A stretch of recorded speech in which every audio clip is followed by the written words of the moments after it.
While millions of people are screaming at their TVs, painting their faces, and feeling emotionally crushed because a team lost, there's a huge group of people who feel absolutely nothing.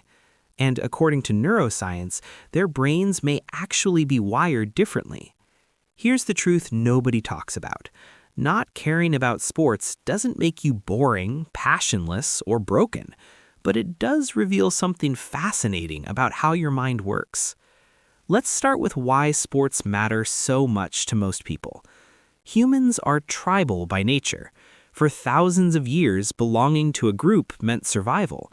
And today, sports act like modern tribes, with jerseys instead of armor. When fans watch their team, their brains release oxytocin, the bonding hormone, the same chemical that strengthens family connections. Their brain literally treats the team as part of their clan. But people who don't care about sports tend to have lower tribal instincts.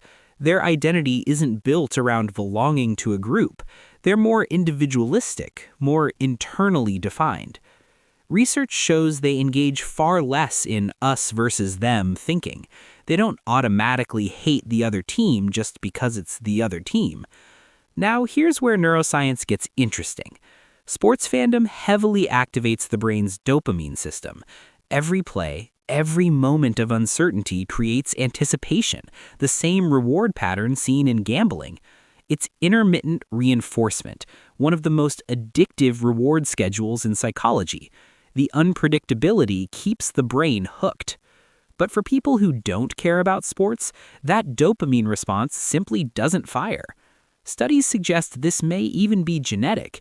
Differences in dopamine receptor sensitivity influence how much someone enjoys spectator competition.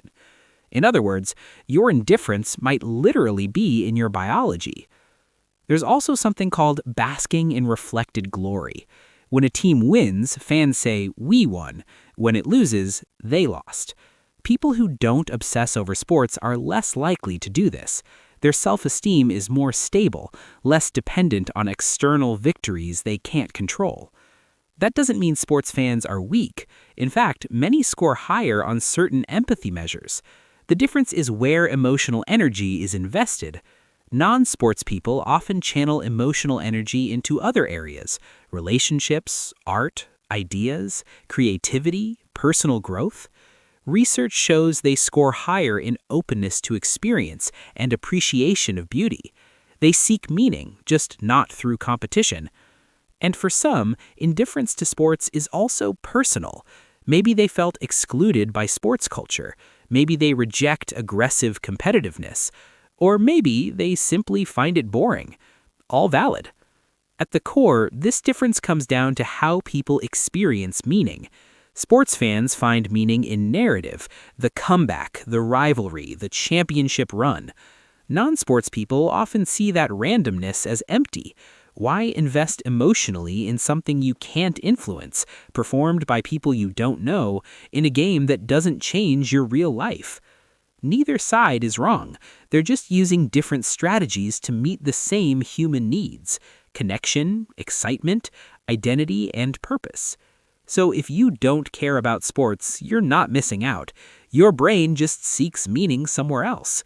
You're not broken, you're not boring, you're just playing a different game.